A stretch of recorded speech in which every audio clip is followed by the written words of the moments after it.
North Korea is one of the most secretive and repressive countries on Earth, with its people living under constant surveillance and fear. In this video, we're diving into some of the most disturbing laws enforced by Kim Jong-un's regime. So before we get started, don't forget to hit that like button and subscribe. Let's go!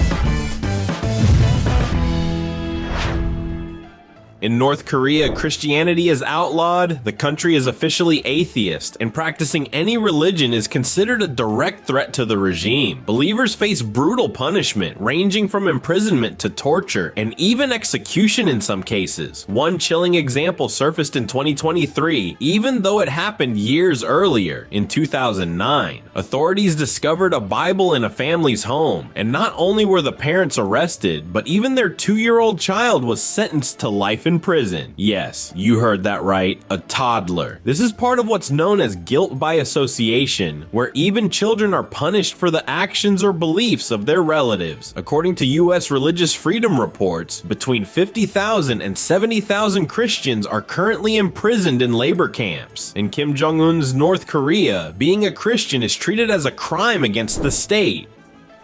In a country where everything is tightly controlled, it's no surprise that even private desires are criminalized. Watching porn, that could cost you your life. Under Kim's rule, pornography is labeled as anti-revolutionary activity. Anyone caught making, distributing, or even watching it risks long prison sentences, or worse. Back in 2013, rumors emerged that Hyun Songwal, a popular singer and reportedly a former girlfriend of Kim, was executed for appearing in adult videos. Despite the ban, underground porn still circulates, especially in border areas near China. USB drives and DVDs are traded on the black market, and it's said that even elites secretly watch it. But if you're caught, forget a slap on the wrist. People have reportedly been executed just for watching.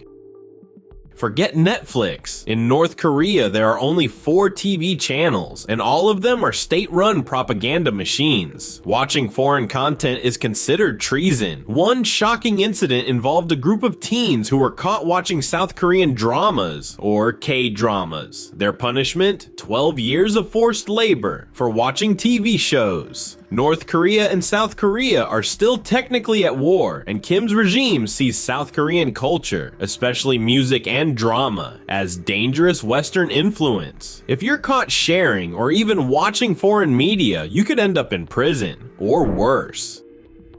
Yes, even your hairstyle is the regime's business. In North Korea, men are allowed to choose from a limited selection of state-approved haircuts. The standard length, no longer than 5 centimeters, unless you're over 50, in which case you're granted 7 centimeters of hair freedom. Why? The government claims long hair is anti-socialist and could somehow damage your intelligence. Seriously, in 2004, a government TV show publicly shamed people with unapproved haircuts, showing their faces, names, and where they worked to humiliate them. Ironically, Kim Jong-un's own haircut isn't on the list of approved styles, but of course, rules don't apply to dictators.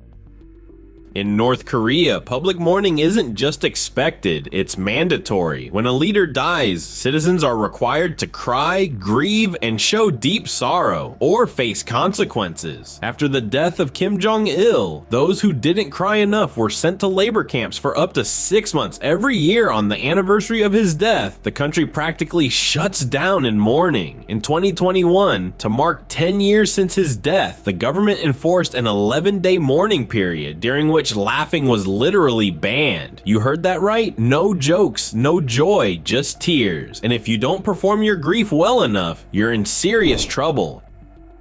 Even transportation isn't safe from absurd restrictions. In North Korea, women are banned from riding bicycles. This law first popped up in the 1990s, supposedly to protect socialist morals. It was briefly lifted in 2012, but Kim Jong-un reinstated it in 2013. Now, if a woman is caught riding a bike, her bicycle can be confiscated on the spot. In a country where cars are a luxury and public transport is unreliable, bicycles are essential. But for North Korean women, even pedaling down the street can turn into a punishable offense.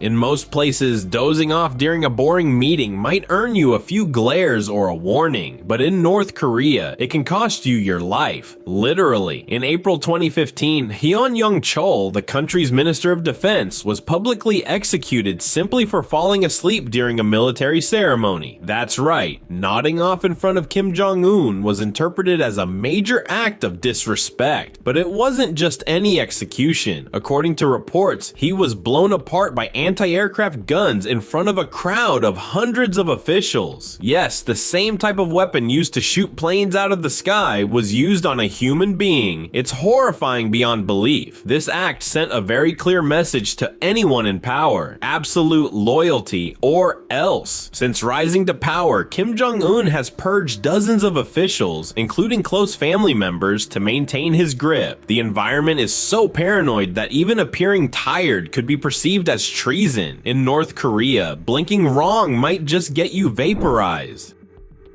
What do hot dogs have to do with national security? In Kim Jong-un's regime, everything. In January 2025, North Korea officially banned the sale and consumption of hot dogs, branding them as symbols of decadent Western culture. If you're caught making or selling one, you could be sentenced to grueling forced labor in one of the country's notorious re-education camps. And the crackdown didn't stop there. Another popular dish, budae jigae, a spicy stew that mixes local ingredients with spam and sausages, a culinary leftover from the Korean War, was also outlawed. Why? Because it's seen as an imperialist contamination of Korean culture. Imagine that. In a country where food shortages are common and hunger is widespread, banning accessible food just because it smells a little too American is not just petty, it's cruel. Meanwhile, reports suggest that the ruling elite still enjoy imported delicacies and gourmet meals behind closed doors. The hypocrisy is as outrageous as it is infuriating. While the world moves toward body positivity and personal freedom, North Korea's regime is busy policing swimsuits. In Kim's North Korea, bikinis are strictly forbidden, even in luxury water parks built for the elite. Women are required to wear modest, baggy swimsuits that cover their midsections and eliminate any sense of form-fitting style. Nothing that could be considered remotely sensual is allowed. This isn't just about fashion, it's about control. Tight or revealing clothing is seen as a threat to socialist values. The regime fears that too much self-expression, especially by women, could lead to moral decay. The most ironic part, according to defectors and foreign journalists, members of the elite often break these rules with zero consequences, lounging in Western-style swimwear while the rest of the population lives under strict surveillance. It's one rule for the rulers and a whole other reality for everyone else. Ever imagine being forced to change your name because it matched your country's leader? In North Korea, that's not just real, it's the law. Citizens are banned from using the names Kim Jong-un, Kim Jong-il, or Kim Il-sung. And if you already had one of those names when the rule came out, too bad, you had to change it. Birth records are tightly regulated, and government officials have been ordered to reject any baby name that matches a member of the ruling dynasty. The aim is simple: no one is allowed to share even a syllable with the supreme leader. This isn't just about respect, it's about worship. It's part of a wider cult of personality where the Kim family is elevated to near godlike status. The mere thought of someone else being called Kim Jong-un is treated like blasphemy. In a country where even your own identity can get you in trouble, the regime's paranoia knows no bounds. Imagine living in a country where calling your cousin in another country is a crime. In North Korea, international phone calls are completely forbidden for regular citizens. The internet? Basically non-existent. The regime runs a tightly controlled intranet system that includes only government-approved sites, filled with propaganda and fake news. Everything else, YouTube, Google, Instagram, doesn't exist for the average North Korean. Only top officials have limited access to the real internet, and even they are heavily monitored. Anyone caught using smuggled phones, satellite connections, or trying to make contact with the outside world can be sentenced to harsh labor camps, or worse. In a place where even a casual conversation can be framed as espionage, freedom of speech and digital privacy are nothing more than fantasy. North Korea's firewall isn't just virtual, it's built on fear, silence, and absolute control.